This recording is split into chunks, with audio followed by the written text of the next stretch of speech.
Dear Diary, today is 20 of February. So if you look at the number, you would see 20.2.2020. So I think it will be a very special day for me to start a new series on my channel, which is called The Perfumes in My Bag. So I'm this kind of woman who would put travel sizes or sample vials, just any kind of perfumes in my bag so I can just use it or test it or enjoy it any moment I want. So the fragrance that I want to talk about in this series is called The Perfumes in My Bag. So let's get started. So the first one that I want to talk about is this hidden gem. This is Flash by Choo. This is indeed a hidden tuberose gem for me because I don't know why people just don't talk about it that much on YouTube. Well, I actually got the sample 4 years ago. 4 or 3 years ago, I can't really remember. But back then, when I first sprayed it, I was offended because I wasn't a fan of tuberose. I thought it was very strong back then.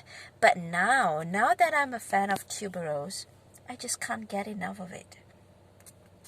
Let me spray some on my hand and refresh my memories. Of course, this is a straight in my face, that creamy, opulent tuberose.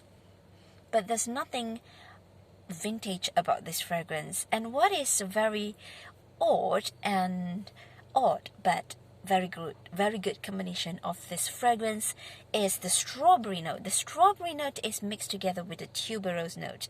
Well, the strawberry in here, it is not the typical strawberry scent that we would get in strawberry fragrances like the strawberry, the eau de toilette from the Body Shop.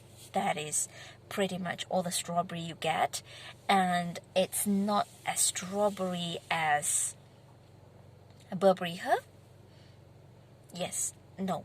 This strawberry is the tiniest, is the least sweet. Yes, it is the least sweet in all the strawberry fragrance. So don't be scared by the note of strawberry in here because it just adds a little bit of tart and also a tiny bit of sweetness into this tuberose, making it very lively and sparkling and just adorable for me. And yes, the mix of this tiny strawberry with this tuberose really hits home for me.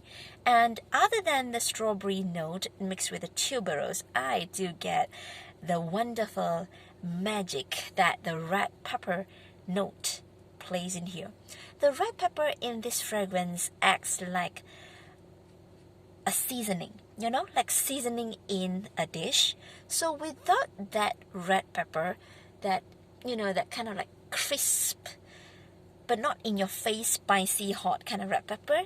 It's like crisp, and it just provides, it makes the edges of this tuberose fragrance sharper and more transparent, I would say. Yes. So this is a tuberose that is bubblegummy, sweet, and yeah. I hated it back then, but now I just love it. And I feel a little bit sad that it doesn't really get much attention. And that's why I feel the need to talk about this one and in this series, the Perfumes in My Bag series. So other than Flash by Choo, I also discovered another fragrance, which is Elie Le Parfum Royale. This is one of the perfume vials that ended up in my bag throughout this whole week, but I just sprayed it once or twice or 3 times. Well, I have to be honest that on me this fragrance just isn't as good as the original Elie Le Parfum. If you watch this channel, if you read my diary, you would know that I'm a big fan of the original Elie Le Parfum for its transparent, for its flower, honeyed like orange blossom. It's just the perfect fragrance for me to calm myself down, to put me in a good mood, and to boost my self-confidence, because that fragrance is just womanly beautiful. But this one, Elie Le Parfum Royale, I don't know what has happened to it. The note breakdown of Fragrantica says that there are 2 kinds of roses and also some orange blossom and some amber. But you know what? This is not roses for me. This is not. Although there are 2 roses listed in the note breakdown, it just feels like it is just some rose water. It just feels like it's so watery, and so the rose characteristic has just been taken out from this fragrance. It feels like a rose water that has been diluted. Imagine, it's already a rose water. You further dilute it. So what do I get? I just do get some nuances of whatever the rose petal remains, It's a sad news for me.